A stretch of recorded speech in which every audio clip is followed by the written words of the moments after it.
Well, hey, it's good to be back with you. We haven't sat across or stood across from microphones in I don't even know how long. while. It's been a while. A while. Yeah. I mean, this is what we do a lot is talk. It's even been a lull of just with schedule changes and me with writing, getting off and isolating, doing that. We haven't even talked, but we just spent this morning. We spent what? I don't know, a couple hours at least. A long time talking. And so here we are and recording what we do in general. How often do I have a show and have a guest and have a topic or you have a patient or you've listened to something new in your field of functional medicine and whatnot, and we discuss it. Yeah. And it's often the things that then we take to our audiences or our patients or whatever. So we'll just do it here and record it. I love it. All right. Well, this book with Dr. Becca Levy, Breaking the Age Code, talking about ageism and just talking about aging well.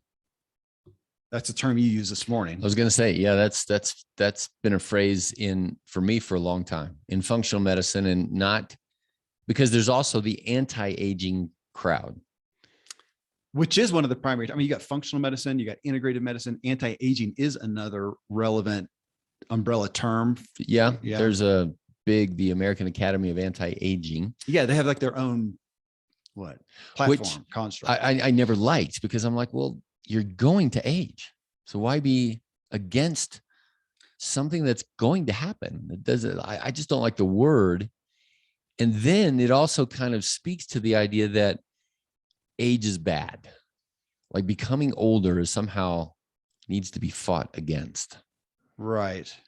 Right. So we've always said, well, how do you age well or slowly? Okay. I'm trying to remember the book, Richard Leader. I may look it up here in a second. I had him on the show, and he's the one who talked about aging. I forgot about this even in this time with Becca. And he talked about, in essence, growing older. We're all going to grow older, but it doesn't mean, I'm radically paraphrasing. I don't remember how he said it, but it doesn't mean that we are. It doesn't mean growing bad. Yes. Or deteriorating. Growing decrepit. Right.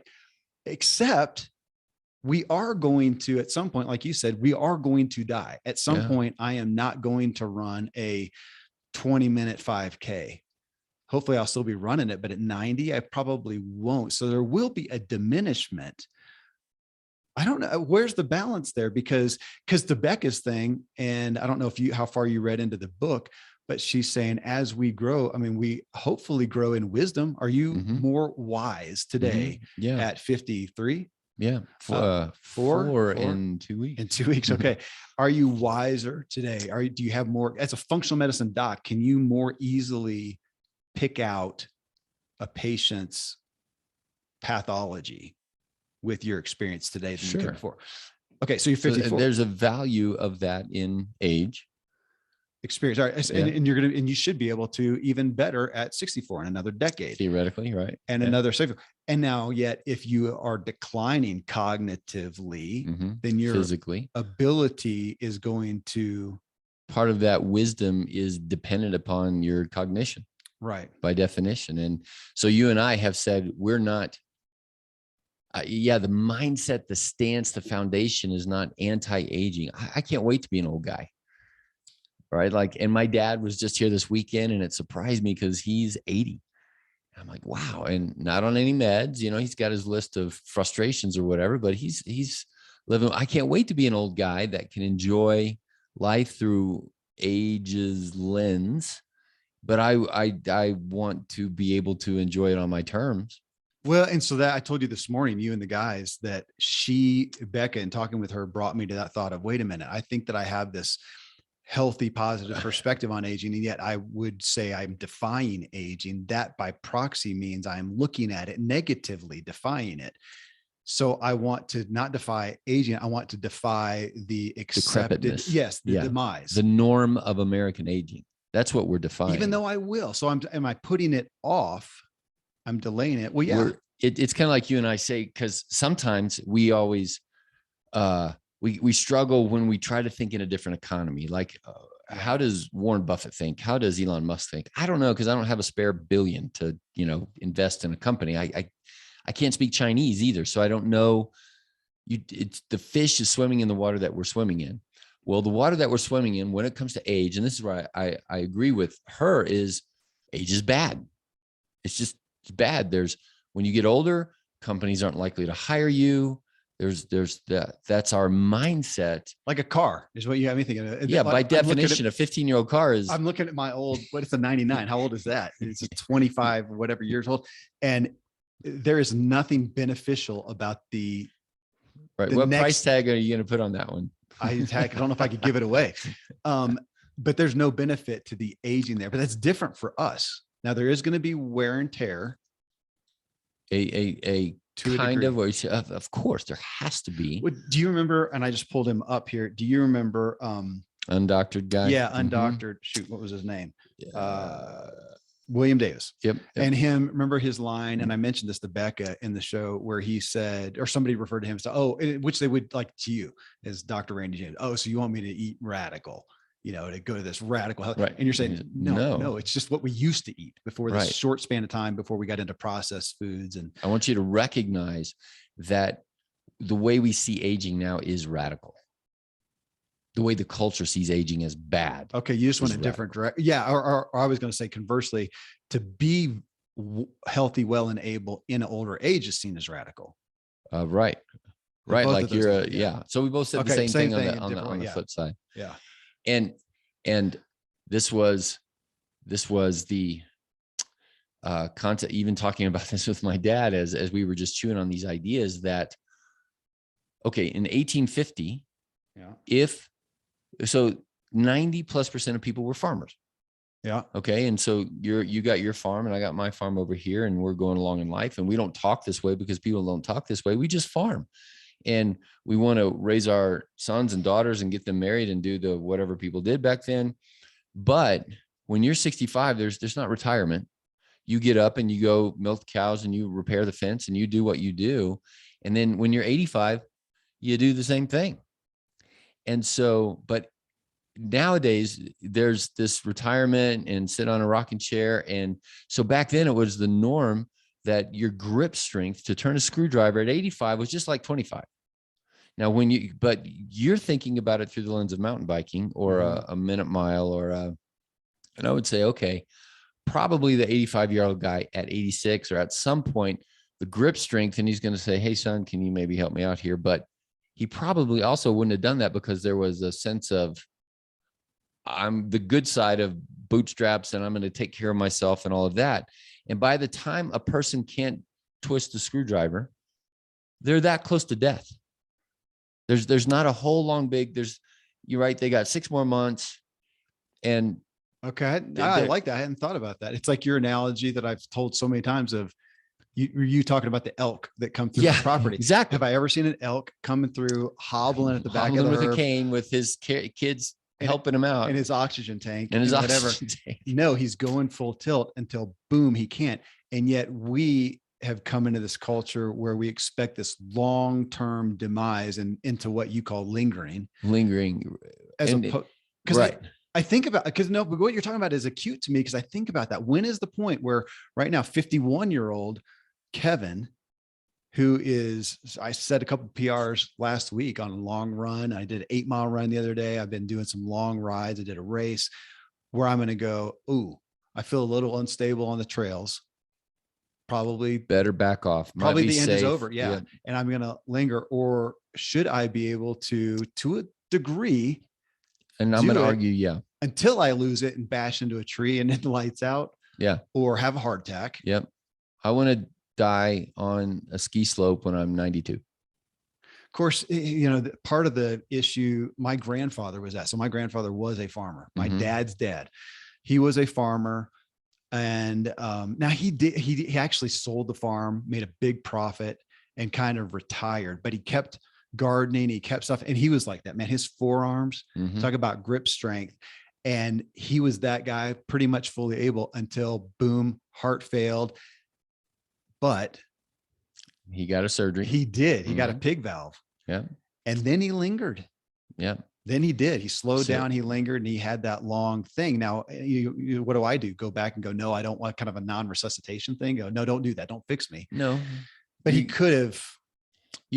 There were also things in his, so this is back in the 70s and 80s or whatever it is back then, that were now not true compared to the 1870s. And in 1870, he would have died. He would have just died. And the length of life back then. But here's, I've shared this with you before. In 1850, if you made it to 50, not 40 or 30, if you made it to 50, you were as likely then to make it to 80 as you are today.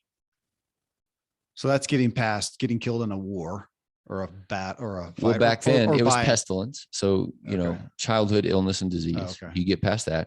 And then you get past trauma, and which would be war, and cow falls on you or something. Then, and in general, if you made it to 50, okay. And people think these days, well, we have these surgeries and pig valves and all this kind of stuff to extend life. And I think now it is clearly available and there, depending upon socioeconomic status and where you live. So there is but the length of life is it's not, culturally also we see that, science and medicine and whatever else is lengthening life. And I would say, well, if you take away childhood illnesses, which were more based on cleanliness, and or hygiene, I should say, and clean water systems and those kind of things, and then come along vaccines, and so there's a bump up there. If we could live like we were living back in 1850, where everybody is working and there's not obesity and there's not these other kind of things, with the advantage, then I do think we would farm hard until we're 85, and then we would die somewhere between 85 and 95. And you just mentioned lifespan or something like that. That came up with Becca too. And she actually brought it up, thank goodness, of health span versus lifespan. Hopefully she did. Yeah. And there's no headlines that I've ever seen, unless it's in a health related thing, no public media or mass media, I should say, headlines that ever talk about health span. They talk about lifespan and our ability to trying to tout, usually our ability to extend it. Right. Which I don't want. The goal of just not dying. Yeah. I don't Lingering. want to be at death and they can put me up to a machine and extend it 5 years of lifespan and I have no health at all. Right. I'd rather, of course, I want both. You want both. And we used to have both. Again, that's the point. That is the point yes. And back then there was also the problems, hygiene, childhood illness. Well, sure. And war and by okay. So if you Bengal tiger, right. So we're better off we debated the other day, because you had said, shouldn't we just go back then? And I'm like, no, I like electricity. I like plumbing. I don't want to go back to 1850. Right. But bringing that to today, the mindset that in America, getting old means lingering, because that is what it means to the cultural mindset. You and I you're not defying aging. You're trying to age well. But we did grow up in the cultural mindset that, age is bad because you become decrepit. Now, and that's what we're defining. That's what we're defining. We're defying the norm of American age, current cultural expectation. Exactly. Yeah. And it is, as I sit here and talk about it, to think about the advances that we have made, are making constantly. I mean, pretty soon we were joking about it this morning, but we're going to be in, flying cars. Or we don't own cars. They just come and pick us up and we dial it in on the phone. And the next product we want, we don't order it. The 3D machine just makes it and it's right there or whatever. We're seeing these incredible things. There's every reason to look at our advances in humanity and think we should be living longer and healthier than ever. And it's the exact, all the stats are going down. I mean, it's dumb. It's just antithetical. So to push back a little bit, some stats, if you're in a middle class, upper socioeconomic, I can't remember if we talked about this, but what's the average age? So let's take away the extremes. What's the average age of, it's unfortunate, but we'll say, what's the average age of a middle class white guy? The average age of death of death. You're talking lifespan. I mean, I think it's doing better, and it's like 85 or something. Yeah. Yeah, 85 men, 89 women. And that sounds good. But what's the quality? Exactly. What's the health span? But there you go. When did they start being productive? And even back to my grandfather, so they fixed him with a pig valve. I think he could have been far more well and active long-term, but I think he took that on his own. His wife died. His mindset. And he just kind of said, well, I guess I'm done. You know, Yep. I got a fragile heart. Now I got to back off. And he just did. I don't think he had to. He just did. Right. And the doing of that actually created more lingering. Well, and that comes, then that's the Becca's, you know, perspective, where she's giving most focus to, that was the purpose of her study, her research. Her book is our perspective and attitude on aging, a negative one, and how that affects us, and how a positive perspective can benefit us, which we could say to anything. Pretty much. Even to placebo. We talked about that this morning. Mm-hmm. If I think the pill is going to help, like you was selling supplements, you know, do the ingredients help you, or do the fact that I think that they're going to help me? I would even say more. Yeah. I'm selling an idea. Yeah. I want you to think that you're getting healthier. And in the supplements that I took this morning, that I paid my money for, I believe both, that they're helping me because I think they should. And I really do think they do, because you showed me too. Yeah. We can look at it's back to the hot pockets and carrots, right? There's a sense of, I believe that carrots are going to be better for me over time. And I think there's pretty good data that is also saying, yeah, but if you're eating hot pockets all the time, there's some consequences. Okay. Well, you go right. That's where I was going to go. I'm going to say downstream. I'm going to go with positive consequences, because let's go with the supplements. If I take that if I pay my money, now I'm invested. Yep. I want the supplement to work. I really think that it will. So I'm taking that. Because I took that, what's my propensity to have healthier thoughts throughout the day and to make a better choice, make a decision to exercise as well, to make a better choice to eat the carrot, not the hot pocket as well. And so along with her perspective on positive expectations of ages, if I have that and think that, man, I could be well in my older age, I'm by proxy probably going to make the healthier decisions, be more active, and do those things that tangibly also are likely what's building what we're going to call well-being. Yeah. Which is just a win-win all the way around. Win-win all the way around. No, that's right. There's no doubt about it. Like, and somebody asked me the other day, because then I can hear the MDs of the world saying, yeah, but we need a randomized controlled trial that's going to demonstrate to us hot pockets versus carrots. So in 100,000 people over this, 10 years of time, what's going to be the outcomes of this, and the hazard ratio and the odds ratio and all the statistical stuff, which is valuable things for us. We need to know. But at the end of the day, if you've got a curmudgeon over here who's doing all the right things because the randomized control trial says you should do this, versus the guy who's invested in believing in all the things that you just said, who are you going to bet on? Yeah. Who are you going to bet on? Because at the end of the day, we're humans. We have a placebo effect. We have positivity and negativity tendencies one way or the other. And who, if you ask it, well, who do you want to hang around with? At the end of the day, when you're going to be becoming the person that you're going to be becoming, why are you going to choose to take your vitamins or not?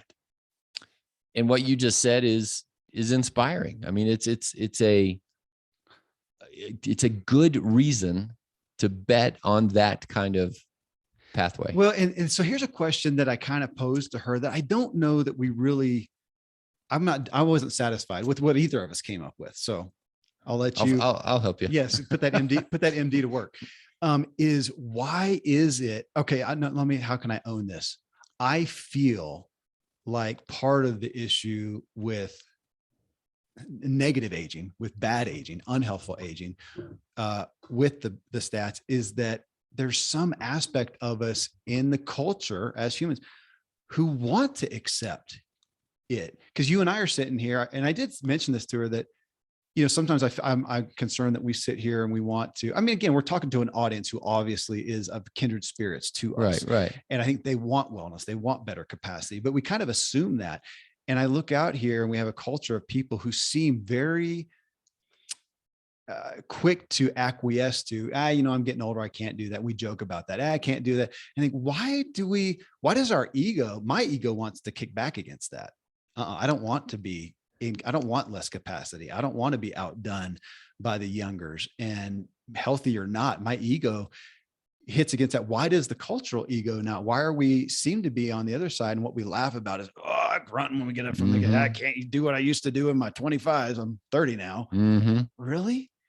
And that is very American culture. And she did talk about that. We have cultures in India and Japan where they revere the elderly and give them responsibility and expectations and brag about their exploits in their wisdom and the ability to, I like that, the ability to carry out, what is it? Kind of to what you said, to carry out that wisdom. I've got that now, man. I don't want to be put stuck out in a rocking chair, put out to pasture. Thank you. That's what I was looking for.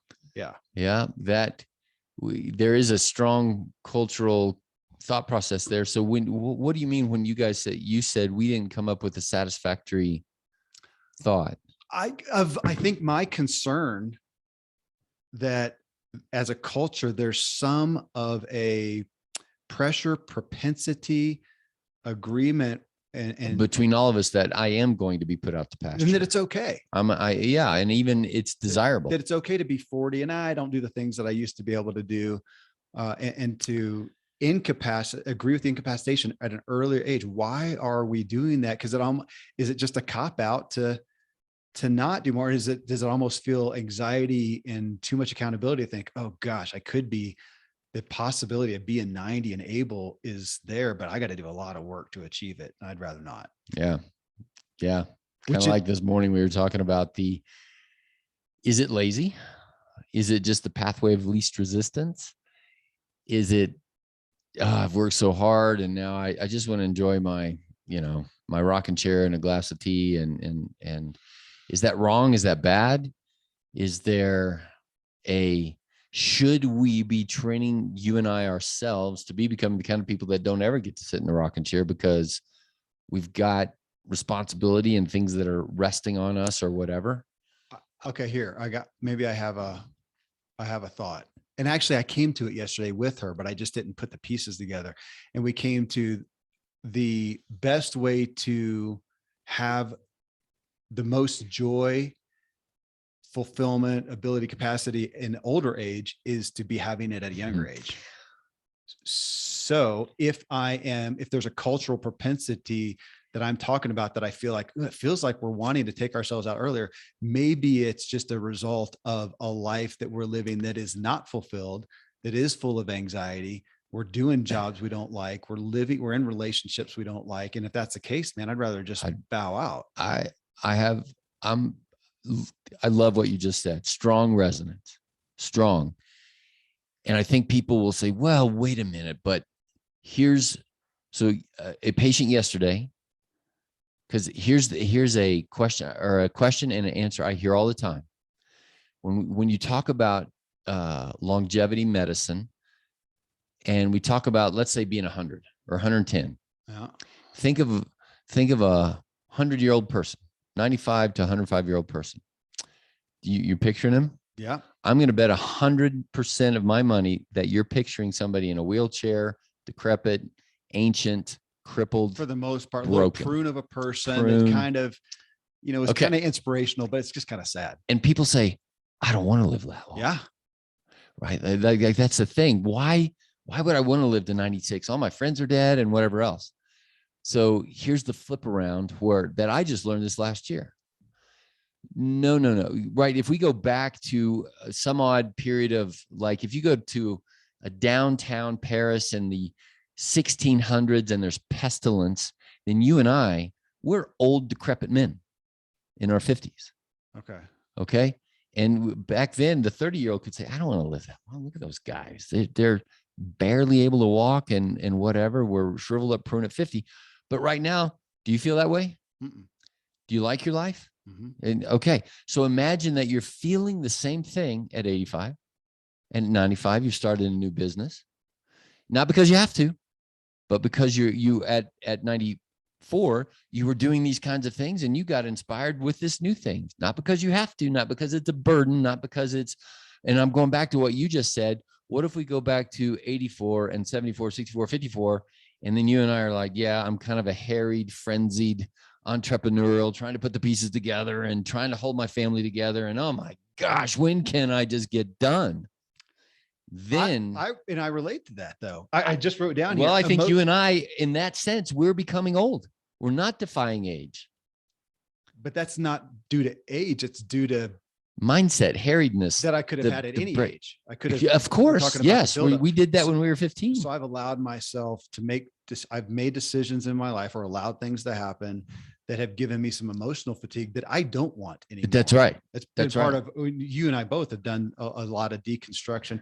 Oh, gosh, even I like the analogy. I'm thinking about you 6 years ago, when you had a normal medical practice, insurance-based, and you're trying to do functional medicine, you're trying to do more than the norm. And what does it result in? You're literally running. I'm worse. So I had so for folks to hear, I had my office downstairs in this office by myself. And I had, it's all full of windows, and I would see you literally jogging in your slacks and your back then doctor attire.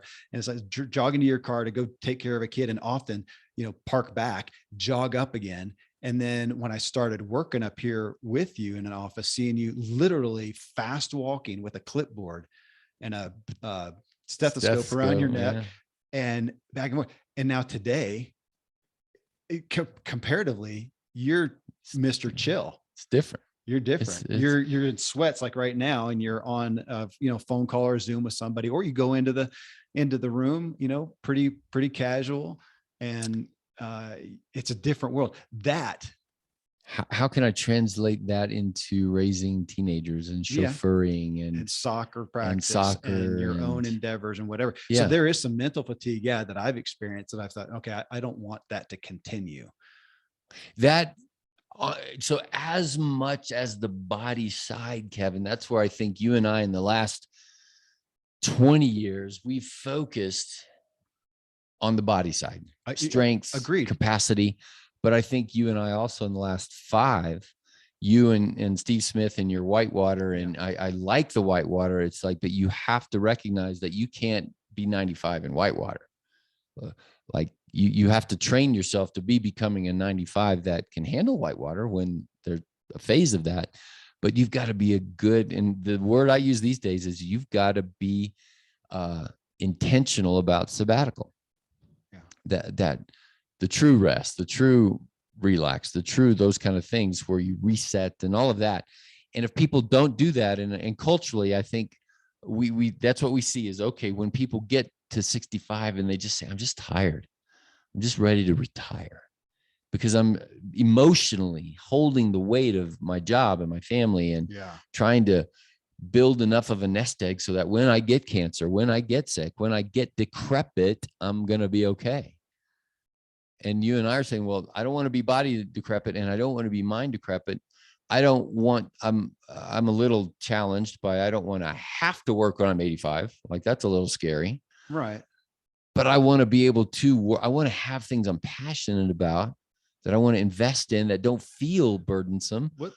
So why don't I do that now at 54? Well, so I talked about my dad. So Dan Miller, who was your patient, made a significant turnaround in his health. And now today at, 74 or something like that, he's at a point where, no debt, he's got income, residual income coming in. He wouldn't have to work. And he is as excited as ever and creating new things. That's a great example. Cause when that was back when he's probably 71. And then, at 72 to 74, I think he said, yeah, gosh, I feel better in my body and my mind now that I did. Well, hold on, 62. Go back there. So he is 70 and he is actually, he's still probably overall in better health than his peers, but he all of a sudden experienced a significant decline. But that was the thing. His normal doc just literally told him, you're 70. Accept it. That's aging.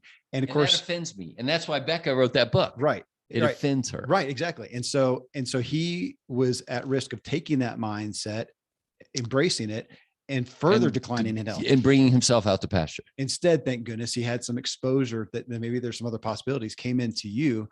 And you said, no, it's not that you're 70, whatever. It's that you're doing X, Y, Z. And you found some primary culprits. Is that fair to say for him to work on? He did. And then 2 years later ish, said, not only am I, he says, it's not even that I'm back and we did a show with him. Yeah. But it's not only that I'm back, I'm better than I was prior to this demise.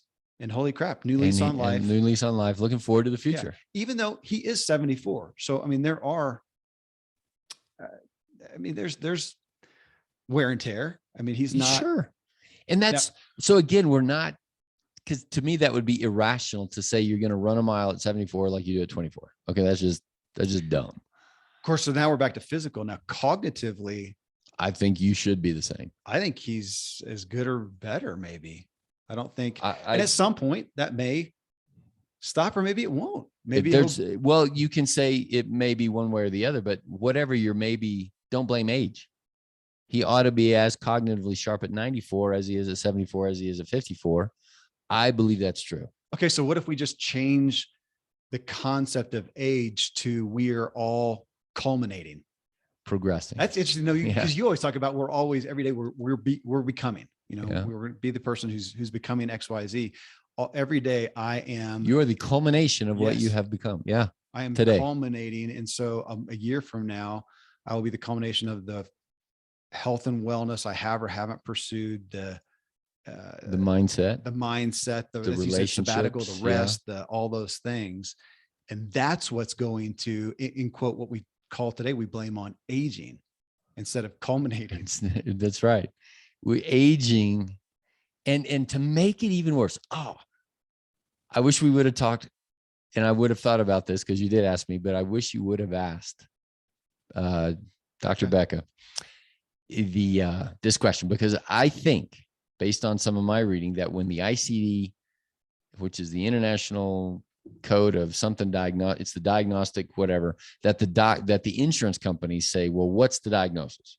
Kevin went to see the doctor. What's the diagnosis? Yeah, it has a code. Well, it's layman's terms, folks. So if I come to see Randy as a medical doctor, I got this problem. He's going to diagnose it as, it's this problem. And he has to put a code to it for insurance to pay for it.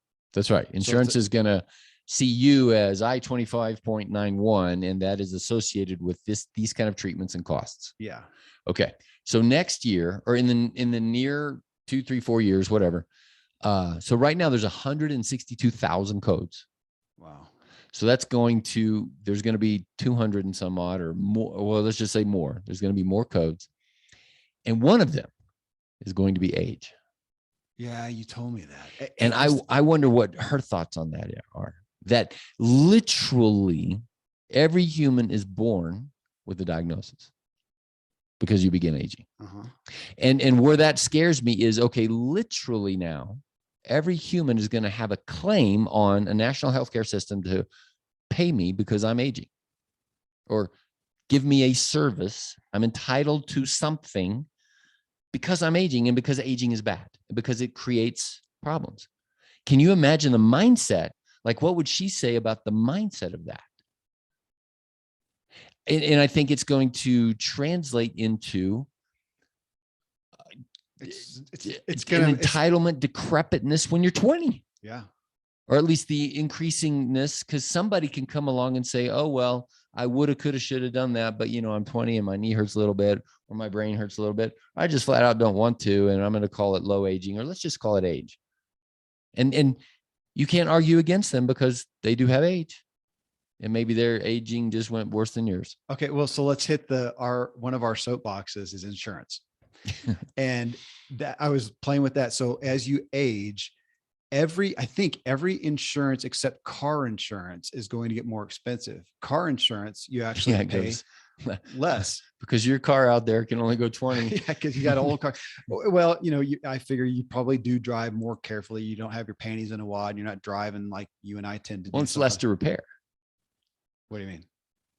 A brand new whatever car to repair is going to be more than your car. Okay. Well, but they have less driving, infractions, less wrecks, less whatever. So you pay less. Now, everything else though, you pay more. So here I pulled this up. If you just think about this, so let's look at insurance. Women typically pay 10 to 60% more for health insurance than men because they visit doctors more. Okay. This is just top Google headlines. I'm not pulling up research. Women pay less on life insurance because they statistically live longer.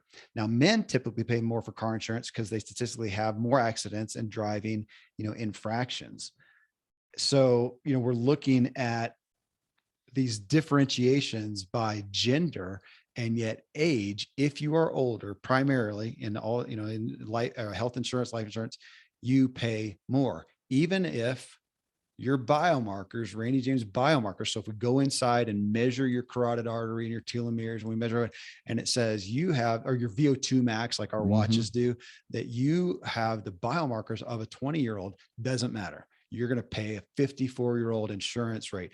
Conversely, that 20-year-old who has given themselves diabetes, already, and has the negative health scores of the average 50-year-old, far greater risk, is going to pay at 20. And that pisses us off. Right. That's ageism. That's ageism. That's right. Did you bring that up with her? No, I saved it for us. Oh yeah. Because that one can get, I think some people, not that she couldn't have handled it, but I mean, there you get into some volatile discussions with about how people identify, on how people identify. Okay. Yeah. And because to this, okay. And this is kind of an off tangent, but I saw when I was searching for this, I told you that I found a common search now is, can I lower some of these insurance rates where you're docked? So if I'm a man and I'm going to pay more for car insurance, because we as men generally have more accidents, of, can I identify as what a if female? I click an F box as a female on my application for that, or the other, or whatever? Yeah. Can or I the bring other it down? And they're saying right now, it's kind of gray right now. It's the answer. Well, sure. Get. But I mean, it's until somebody actually gets in a wreck or money gets on the table and this and that. But leaving that touchy subject, but to teeter on that, God forgive me, to teeter on that and to say, I identify as, when that's just a personal choice, feeling, whatnot. On the age side, we do have, can I go as far as say we have literal science? I mean, we can go in here. When I had my carotid artery, so they went in and scanned ultrasound here at the office, my carotid artery. This has probably been 4 or 5 years ago, but at the time, so I was mid 40s or late 40s, and it said, you have the measurements of a healthy 32 or something like that. I don't get any credit for that health. I'm going to pay the same health insurance rate as somebody older. And this is a literal biomarker. Same thing. We can do that with telomeres. You can do a telomere test right now, and it'll tell you your health. You can do, well, yeah, our watches, I don't know how scientific, but VO2 max. I mean, mine says you're the VO2 max of a healthy 20-year-old or something like that. No benefit. Health insurance, life insurance. That feels more stark. Yeah. And ageism is a literal, not a deficit. What's the word? I'm getting docked. You're getting docked because of your age only. You're right. It doesn't make sense. It would be like, well, there's a hurricane in Florida, and so our homeowners insurance goes up because, well, you might have a hurricane, even though we're the furthest away from the coast you could possibly be. We cannot have a flood, or at least an ocean flood. Yeah. And for them to pay, forest fire, whatever stuff. Well, we talked about that. For my kid to have a car accident who's driving recklessly, and they come across, say, hey, Randy, your insurance, my insurance goes up. Right. It's so but on the flip side, we can see why it's that way. Because can you imagine if your health insurance company came to you and said, hey, we noticed you gained 5 pounds. I know, and so we're going to dock you for that. Right. Or your biomarkers are stinky. But they would, if it was car insurance, absolutely would. Wrecks, and if they came by your house and you're stacking your firewood next to your house, they're going to say, all right, well, we're going to dock you.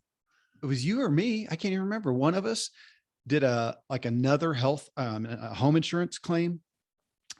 We both had roof problems that one year. We had ice dams. Yeah. And then one of us had another, another thing. And ultimately the company said, the insurance company said, we're going to drop you if you make another claim. Yeah. Or flat out drop. Yeah.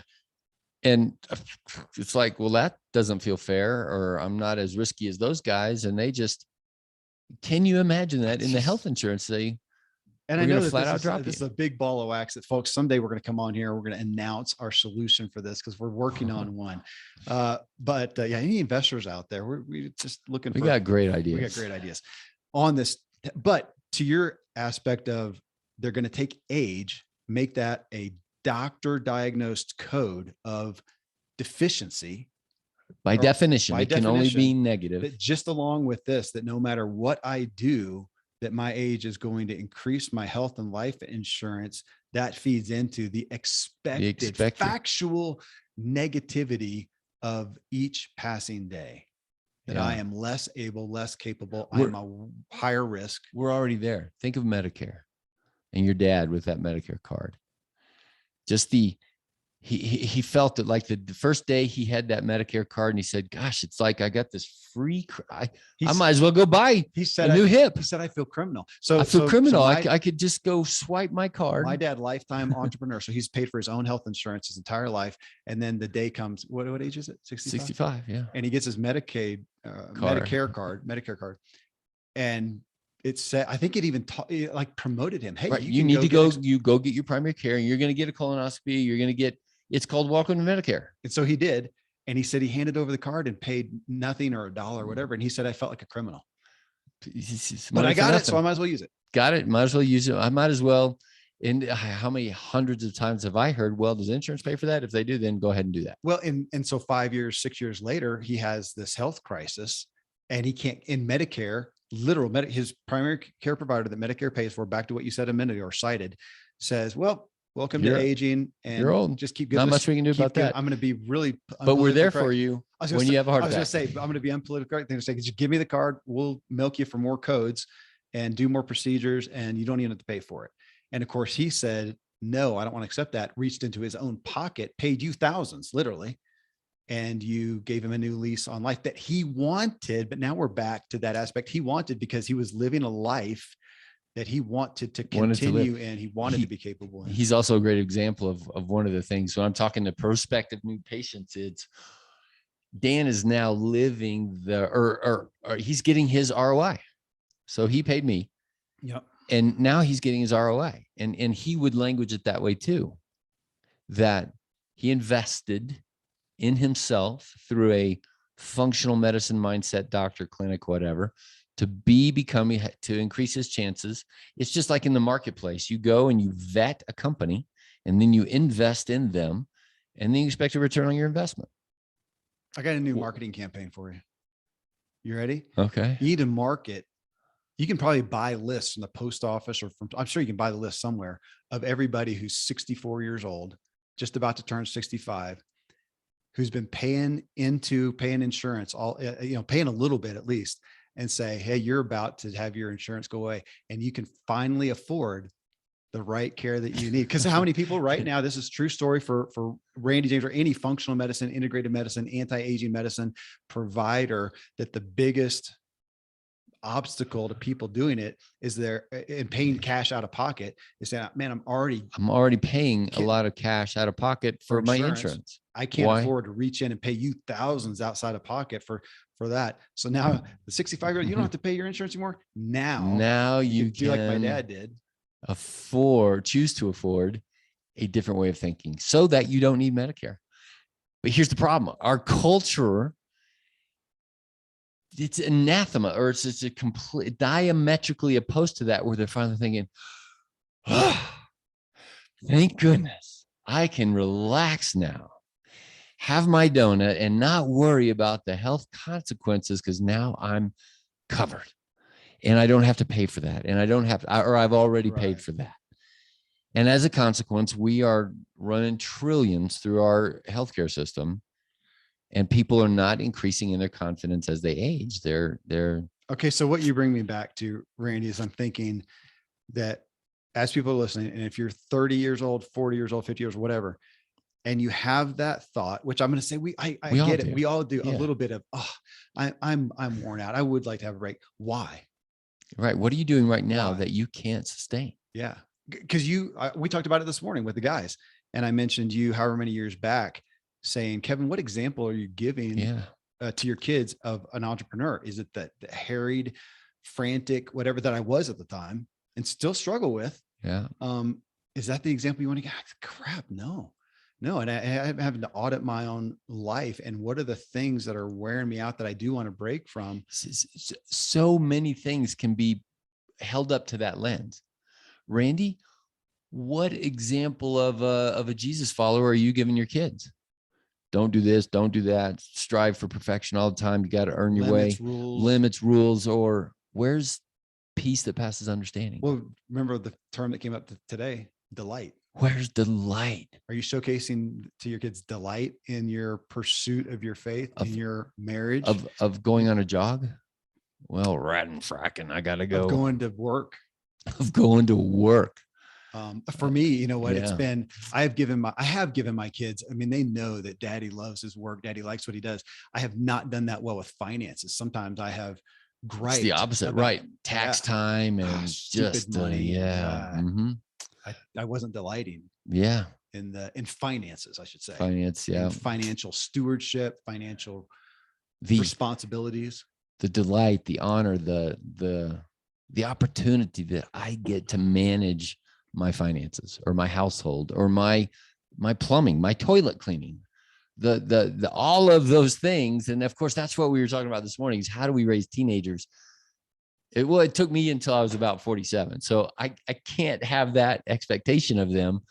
I just got to invite them. And now let's bring it back to age. I've got to invite them into 20, 30, 40, 50 and say, this is awesome. Yeah. And we live in a culture that is just inundating and overwhelming us with the message of this is not awesome. And that's what Dr. Becca was saying. She studied it and she did do her randomized controlled trials of whatever and said, yeah, if you think age is bad, or if the culture thinks age is bad, which we do, and it's bad, you're automatically at a deficit. It's a self-fulfilling prophecy. Yeah, it is. It is. Well, okay. So something that came up yesterday that I want to hit with you, that the reality too, a pressure, a cultural pressure that we all are under. If you're hearing this and think, yeah, I want to be 60 and able, 70 and able, 50 and able even. I do want to continue. I don't want to just retire and do nothing. I want to do XYZ. That is going to be, or that is at the risk of being isolating. You're going to be the weirdo. You're going to be set apart from your peers. And that can cause a lot of pressure with people if they don't happen to be in what we constantly talk about, a blue zone, like you and I are. We have nothing but support for the most part in our lives to be aging well and joyfully and abundantly with big capacity. We have support and partnership from our wives in that, from our friends, you, me, and even the guys that we met with, from employees that you've got in here, from your patients. And we're in a bubble. We live up in the mountains in Colorado. It is a healthier environment by far and large. People are up here to pursue outdoors activities and a lot of health. And that makes it easier. So we are privileged. It really does. Yeah. And if not spoiled in that. And for a lot of people hearing this, I can see some of them feeling like I'm going to be the weirdo. I'm going to be the one 70-year-old that is out running, and the rest of them are going, man, just come over and join us for a drink by the fire. And that's a real pressure. That's again, another negative expectation. Well, let's use our own phraseology and say that is a potentially negative mindset. Therefore, it can also. So, Kevin, where can you find the delight in your rugged individualism? Right? Like that would be, you could land on, oh my gosh, I am a fish out of water. I have to fight all the time. And I would say to the people out there, you're, the nurse working in the hospital and you go to the break room and it's filled with donuts every day. Well, you could really lament not having a donut or whatever. Yeah. Well, to what you said, though, I mean, in truth, as much as I would like to accept what you just said, fighting for my rugged individualism, I'm really not. I'm hanging with you. You're the same as I am. You think the same way. You have the same values. You're doing the same. I'm not fighting for it. It was like what I told. You're not, but I'm going back to the person who's out there. Oh, yeah. And saying, how can we be becoming people who delight in our path? But then I'm going to hold up what I said this morning to our other friend. Instead of looking at defying age or defying the cultural expectation and swimming upstream or going against the flow, go find your own blue zone, which is find another flow, find a different stream, find some like-minded people who think that is one of your best ways of combating this and finding comfort in not fighting. Yeah. Yeah. That's hard. And some people, right? Like there's always going to be the people, well, my goodness, I live in a, concentration camp called The Office or something like that. And okay, admittedly, and that's what we were saying. If you if you're 35 and the weight of the office is that much to where you're like, I can't wait to retire when I'm 65, you got 30 more years of building decrepitness. Yeah. There's no chance. Man, this is your peers. You're a doctor. Oh, Doctors are at the top of the list of just churning it out till they don't have to. Yep. And two of my classmates, I think, I did tell you, they just cashed out. Yeah. Early 50s. Done. And I'm like, well, first of all, I didn't have that kind of career financially. And second of all, I'm like, really, what are you going to do? Like, where to go and do what? I'm not going to let you say that though, without pulling that. You didn't have that kind of career financially because, and I said this somewhere recently on a show. No, actually I wrote about it in my book and I referenced you about there is more money in our culture to fix the problems that manifest. So you, as your peers, let's just go to a surgeon. The highest paid, you told me that highest paid doctors are the surgeons that are fixing problems that have manifested. This is something that is broken. You're down here, you're up here, you're upstream trying to keep people from getting there, and the money's not there. Right. It's not. Our society values the docs that can fix the biggest problems. Yeah. Not who prevent them. That's right. There's zero value. And if you looked at that in any other way, I mean, who are the highest paid, financial consultants are the ones that are slowly helping you build wealth, not get you out of a pit. Well, literally, the least paid are the ones up here trying to help somebody with bankruptcy or something like that. Right. There's not the money to pay them. It's flip-flop in medical. And you should, by proxy, if we looked at the actual value, you should be getting paid 4 times what a surgeon does. Because let's keep on that financial side of thing. It's what we've said before. So anyone can donate now. Just send money. just for all these good ideas we're giving you that are going to lean into your wellness. But it is that I'm looking at you and saying, okay, you carry the asset of well-being. Yeah. Your relationship with your doctor should be, hey, help me to manage my assets and not end up with a surgeon.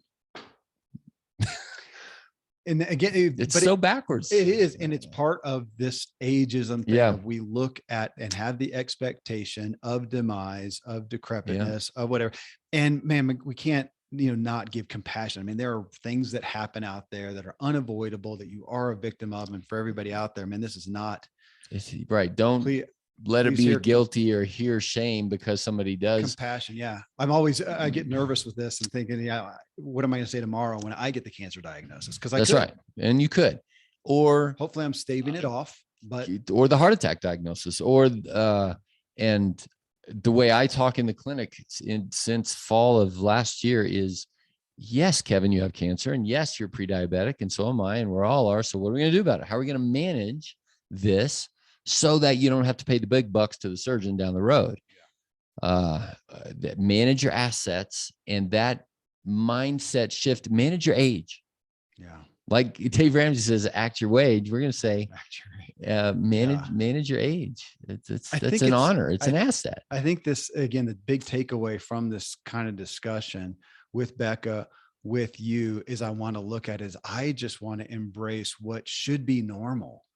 I'm not defying age. I'm not trying to be a rebel on whatever. I'm just wanting to embrace what should be and what can be, what's possible. What is possible. It's not, again, not a definite. I cannot guarantee, like you said, I can't guarantee that I'm going to be perfectly healthy tomorrow. I could have a problem happen tomorrow. My wife is dealing with nerve issues and whatever from a car wreck. And that could happen to me. And I'm going to be, fighting some demise that I'm a victim to or whatever. But by far and large, the amount of influence that we have over our health and wellness, over our good aging, is significant. So it's not easy, and it's swimming upstream because normal now is no longer normal. Mm-hmm. But you have free will. You have your freedom is not zero. Right. You have agency over yourself to a degree.